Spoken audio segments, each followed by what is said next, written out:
we can go now into the question and answer round, but as kind of moderator, I take the privilege to go first and sneak in my question first. I have a number of questions, so it's a kind of difficult choice where to begin, but maybe I first thank you for presenting this Thank research. you for having me.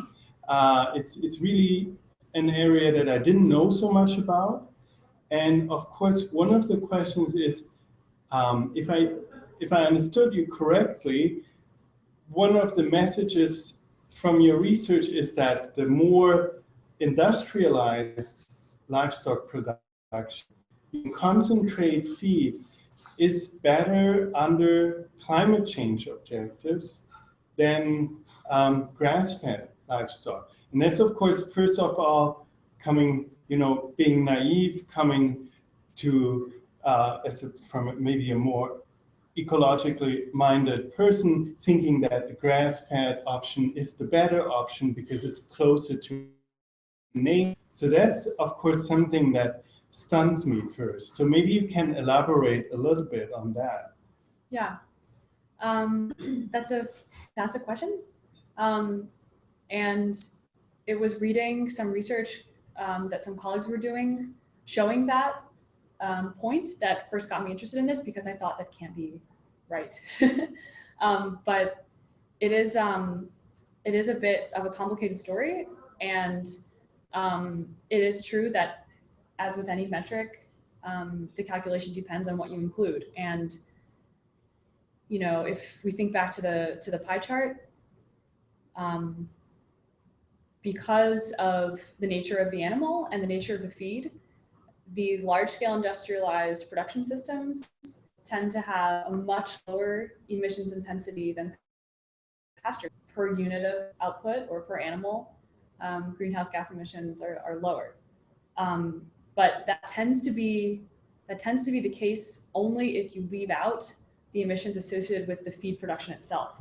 So that's really the key. And a lot of the research that's coming out on emissions from livestock is limited to on-farm activity, because it's really difficult to source the feed and to figure out how much emissions are associated with it. The emissions would be nitrous oxide and N2O, which is from the synthetic nitrogen fertilizer that you use in producing basically the crop monocultures they use. So, I mean, that's a great question that I'm trying to ask, is like, why are we using this metric when we're measuring gases and not a more holistic metric? I think there are people who are doing it. It's just not as popular as on-farm emission calculations. Yeah, it makes it more complex. I could ask follow-up questions now, but I also want to open the floor to everybody else here in the room. And I don't know if we even have questions coming from outside. I don't know, Andrew will let us know when we get some. Okay. But you can also ask questions yourself. Okay. So, and it can be questions, but also comments, maybe from your own research or experience. Anybody here in the room? Sure, I have a question. Yeah. So so I work on ELEEP, and our core focus is sharing best practices between Europe and the United States and North America. And I was wondering if you had any sense of how this sort of problem is being studied and addressed in Europe, and if there are solutions in Europe that maybe aren't really being examined in the United States or in North America that could be employed. Yeah, that's a great question. I honestly don't know very much about Europe. And I honestly don't even know that much about the United States yet, because most of the biodigesters that I've seen are in Latin America, meaning that they're small scale, and the large scale ones I've seen by US standards are still small scale. It's a completely different landscape. So I think most of the farmers that we're dealing with in Latin America are using biodigesters more as a source of energy, either for household or for actual use on farm to power generators for whatever else they're doing. And in the US, though, they're just massive, and they could probably be even large enough to feed back into the grid. I'm sort of just starting to get into that now. And I think Europe is in sort of that middle ground where they're not using anaerobic digestion to power rural households, and they have large scale intensified agriculture, but not to the same extent as the U.S. So I guess I'm kind of in a similar position as you are, where I'm just starting to look outside of Latin America to see what else is being done. Thank you. I mean, that's also an interesting point about the impact that the two legislative acts, but also the whole approach to understanding farm side or livestock emissions has on trends in farm size or farm economics development. So the question is, you showed the decline in the number of farms and the rise in the number of animals or pigs in that context. So do you think that this is inevitably pushing for larger and larger farm sizes or large-scale farming? And if so, then what are the social implications for these emerging economies in Latin America? Do you have any information on that? Yeah, that's a really interesting question. I don't know that I really know enough to say what's happening in Latin America. I know this case very well, and I think that livestock production globally is trending toward large-scale industrial, no matter what. I don't think environmental policies are causing it. Mm-hmm.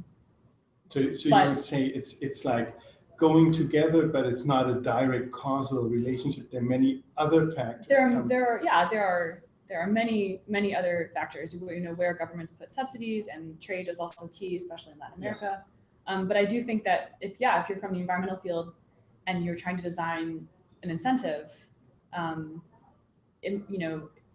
it's worth thinking about, does it contribute towards this trend, because that trend does have profound environmental impacts. Right. I think that would be a great subject of some good future research. Yeah. So you have already a few new research projects lined up there. So that's good. It's good to not end a research project with final answers, but have more questions. And one question that I also took from the presentation, from one of the slides very early on, where you showed the global contribution of farming to global anthropogenic greenhouse gas emissions, and the range was quite astounding. It was from something around 15% to something, I think, even above 50%. Yeah. So it's, of course, quite a different number there. And you could say 15% matters too. Yeah, it's not that it doesn't matter, but 50% is definitely a different number. Yeah. How's sure. That? Well, yeah, I'm glad you asked that question, because it allows me to push a couple of authors who I hope everyone will read. The 51% is from a World Watch article that was published in 2009 by two World Bank environmental specialists. I'm happy to pass on the reference. And it's very, it got a lot of press. It was written about in the scientific community and also in the New York Times, and because it threw this fundamental FAO report from 2006, which is the much lower calculation, into doubt. Also, maybe in a bit of a harsh way. Maybe that's why it got so much press. But basically, the initial estimations don't include a couple of really important things. They don't necessarily include deforestation, emissions associated with deforestation. They also don't include, they don't include fish. That's also controversial. A lot of people see farmed fish as an important part of livestock production because it's farmed protein. They also don't include animal respiration. And I've somehow managed to avoid saying this until now, but almost 40% of the emissions associated with livestock is from flatulence and belching.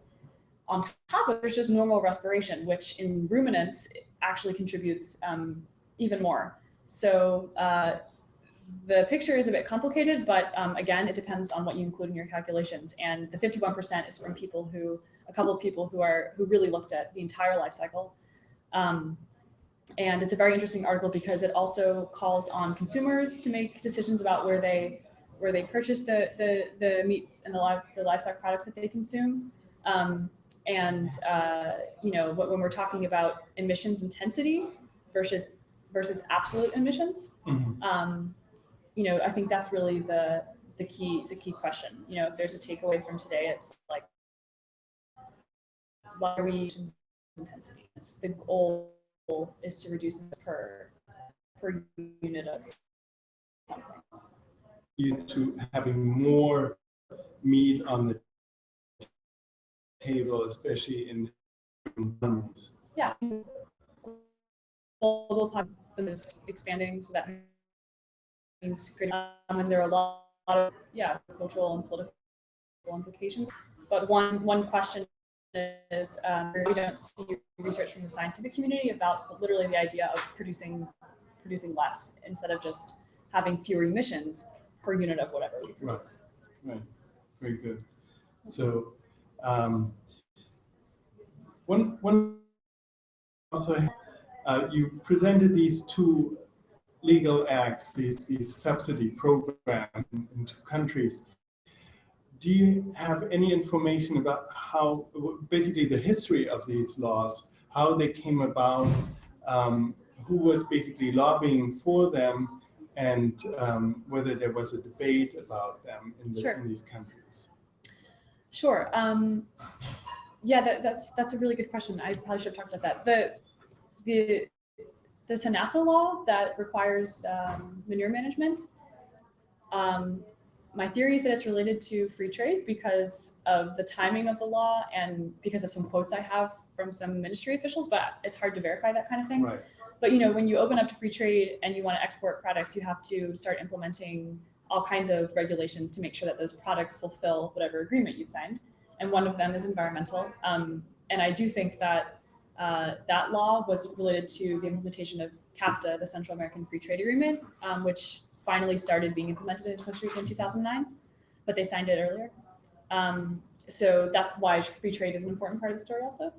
And the second program, I would tie to the international movement to make carbon neutrality commitments, which Costa Rica did for 2020. They're aiming to be carbon neutral by 2020. So there's also a domestic push to commit to alternative energy and into the public electricity utility that I mentioned, really pushing technologies that reduce emissions, including on farm. So I think, they both tie well into some broader global movements, for example, trade liberalization and international encouragement to make carbon neutrality commitments. Another question. So Max asked a lot of the questions I had in my mind. He's really using his prerogative as well. So you mentioned that because of these two policies, larger industrial farms really have the advantage. How is that sort of playing out for the smaller farmers? Are they literally losing jobs, being pushed out of the market and being forced to shift other crops? Or are they finding ways of being more innovative? Is there a system in place that supports, is there some alternative system in place that allows the smaller farmers to be more competitive in another way, perhaps? That's a really great question. And I also like how you said that the large farms are gaining the advantage, because that's a very accurate and somehow also apolitical way of saying it. And I think I'm going to use that just so you know. But I think that if this were happening in the US, for example, there would be programs to pick up the small farmer. There would be free extension. There might be a subsidy to help farmers pay for the infrastructure that they're being required to purchase and install. But because we're talking about Latin America, I think in this case, that's just outside of the capacity of the government. So it is scale neutral, meaning that it affects everybody equally. And that means that after 6 months of time in which farmers can comply, they're shut down. And enforcement is very strong. And I talked to a few people who used to be producers who aren't anymore because of that. And essentially they politely harass you for about 6 months, and then they they involve the court system, and you have to shut down production and figure out what else to do. And it's very traumatic for people. So it would be great to have some kind of funds, to ease that kind of transition for small farmers so they can figure out how to finance regulation compliance. So another thing you said that I might have interpreted this incorrectly, but one of the reasons the larger farms get an advantage is because the power provider, the electric utility, is only interested in really sort of co-investing in biogas technology at a certain scale. Why is I had to figure that out for myself too. Basically, it's just it's only profitable from their perspective to put to fund large scale biodigesters because of the length of time that the materials hold out, and basically because like ICE, so they say ICE is trying to increase the proportion of energy that Costa Rica uses that is renewable or clean or alternative. And so they basically want to impact at scale. And it's much cheaper for them to build 3 massive biodigesters than it is for them to go around building lots of small biodigesters that are only going to be used for like a kitchen stove because of the investment in materials and how long they tend to hold out. So as part of the reason why small farms are suffering or not being able to take full advantage of that opportunity is it partially due because of the lack of connectivity to a grid or a way of really right. That's also a really good question. I mean, essentially it's just cost prohibitive to implement the type of tubing everywhere you need to like connect lots of small biodigesters to some kind of central grid. Is there any way that you could look at the small farms and see them having a particular advantage that maybe the larger ones don't that could make them more competitive? I mean, that would be great. And the funny thing is, I mean, it's not funny. The thing is that even before you start looking at environmental policy, I think in many countries, probably, I don't know them as well, small farmers are already just barely making it. And I think that in this case, it's the same, that for 2 decades after the onset of a couple of trade agreements that have hit small farmers hard because of the influx of imports, when you add this SENASA law, and then when you increase competitiveness of the large emitters with the biogas, it's just that the little increase in pressure that forces a lot of them to come up, dealing with all kinds of problems, basically. And I think in this case anyway, if you're going to introduce an environmental policy, also maybe take a look at the broader policy context. What else is impacting producers? What else is impacting the way people think about their production system? Is it something going on in agriculture? Is it something going on in trade? How is your policy going to interact with other policies?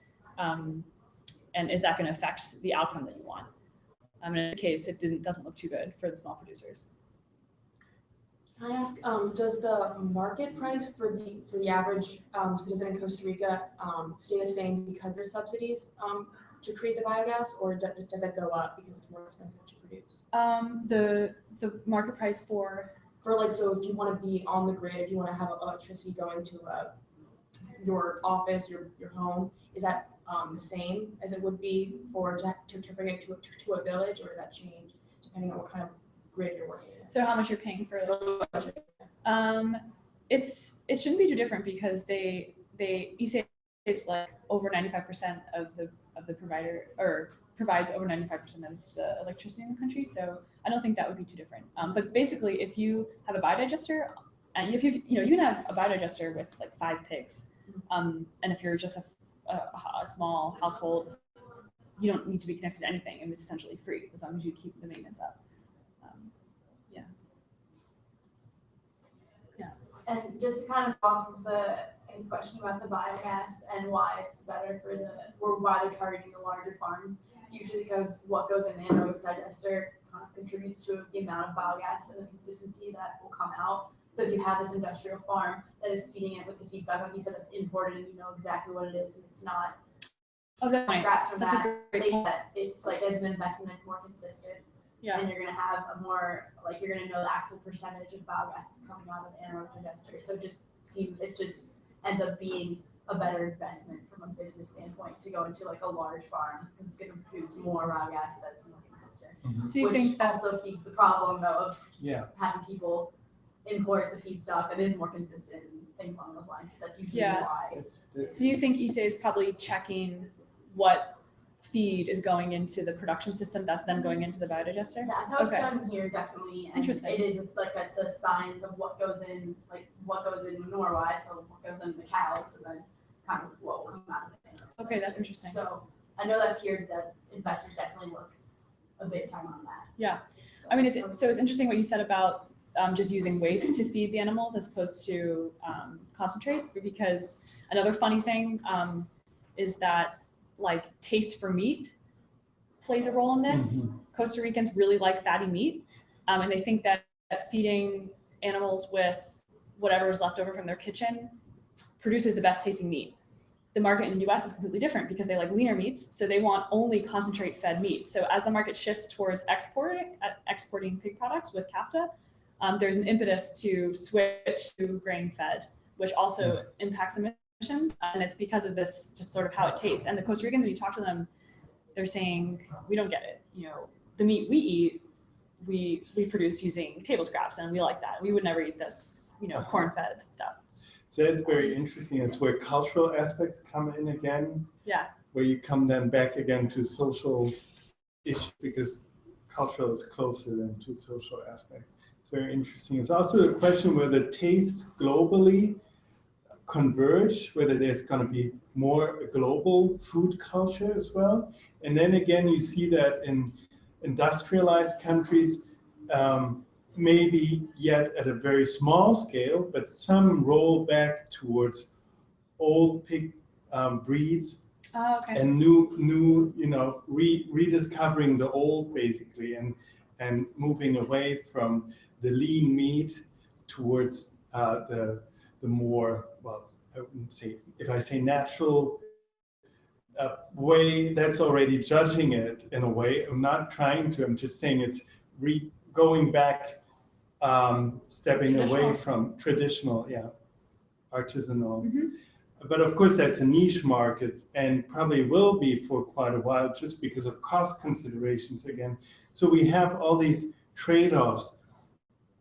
And that's very interesting to see that. So it's not the one silver bullet here, really. Also looking at the three directions, and there are probably a lot more. You have the social aspect and the economic aspects related to trade, very important also for these economies.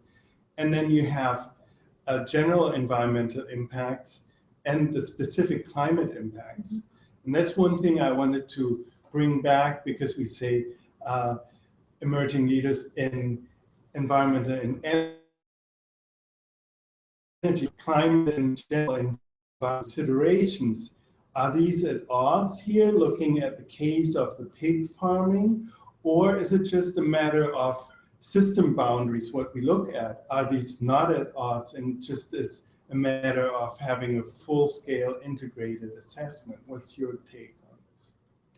I don't think they're at odds, but I think that the nature of the climate change debate, which is very time sensitive, you know, it's got to be 2 degrees by a certain amount of time, very rightfully so, is imbued with a sense of urgency that tends to focus the conversation on emissions per activity or unit of something produced. And I totally I understand that. And but maybe this is just a reminder to maintain that broader perspective when you design incentives to reduce emissions. Look at what it's doing for soil conservation, what it's doing for biodiversity, what it's doing for small farmers who will continue diversified agriculture. Yeah.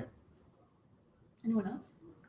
I have kind of an odd question that I'd be really impressed if you had a good answer for it. Do you have an idea of like if there's a specific type of meat that has a certain taste that happens, you know, you think of the full life cycle to produce it is overall greener? And what would that taste be? Is that more close to the kind of taste things that are, you know, fed table scraps, or is it on the other end of the spectrum, or is it somewhere in between? Well, I'll preface this by saying that I actually don't eat meat, and was brought up vegetarian, so find myself in these odd types of situations sometimes where people start asking me about meat, and I have to kind of feign some sort of expertise in how it tastes. But I think I can start answering your question without knowing what it actually tastes like. I did taste some also when I was down there. It was delicious. You know, essentially, you know, in the beginning of agriculture, 10,000 years ago, I don't know, whenever they introduced animals, and it was a sort of risk assessment, or sort of a risk strategy.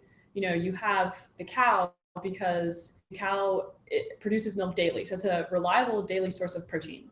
The pig is completely different because the pig you have to invest in over time. It takes about 4 or 5 months, maybe even up to 6 months to raise a pig to slaughter time.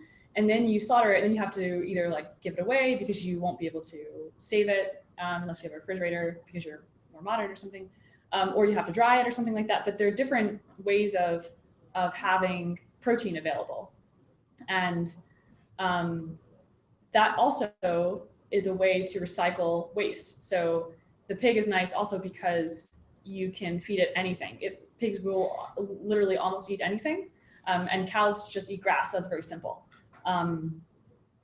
And so from, you know, if I'm trying to look very holistically at the production of pig meat, then yeah, I'm thinking the most sustainable taste is whatever allows you to recycle waste. You don't have to deforest anything to produce pig feed. You just give it whatever you don't eat. And then probably also the emissions associated with the actual production system, you know, whether it's probably how you manage the manure. If you're a diversified farmer, then you take the pig manure and you put it in your coffee production. And you don't have to buy synthetic nitrogen fertilizer. You also contribute to soil organic matter. So I'm looking at basically small scale production of very fatty pig meat as being the answer to your question. Yeah. Yeah. It's a great way to ask the question though. Nice conclusion also. So Who's hungry? Are there any more questions in the room or comments before we can wrap it up? I think it's, again, I was extremely impressed by the depth of the information, by the expertise you've gathered in your studies and spending time on site. So it's very impressive. It shows you again that you can do a lot from a desk, from afar, but nothing can replace going local and being in touch and talking to actually the farmers. I think you mentioned that it was a lot of effort. You said lengthy interviews, but I think it really gives you a very different perspective from just having statistical data. I think that's also the richness of it, combining statistical information, which is of course very neutral and non-personalized, and then the individual voices of the farmers. So thank you very much for being here today with us. And I hope we'll be in touch, and I hope we'll have more ELEEP lunch events very soon upcoming. We don't have a next date yet, but we'll work this out, and I will talk about it. And so everybody, please stay in touch with us. You can, of course, connect to us via the ecologic accounts, but also there's an ELEEP website and an ELEEP Twitter feed. And so please feel free to get in touch with us. And I want to also point out that currently we have the open recruitment period for the next generation of ELEEP fellows, which is open until the 19th of July. So you still have time to send in an application in case you feel interested. So a little bit of advertisement on the side here for us, but I hope you don't mind. Okay. Well, if you want to say any final words to the round. Just thank you to Max for inviting me, and also to the very industrious interns here who have set up this really nice lunch and webcast. And thank you to everybody who's come for your really great questions. I'm definitely going to think about them as I move forward. Thank you very much. Thank you.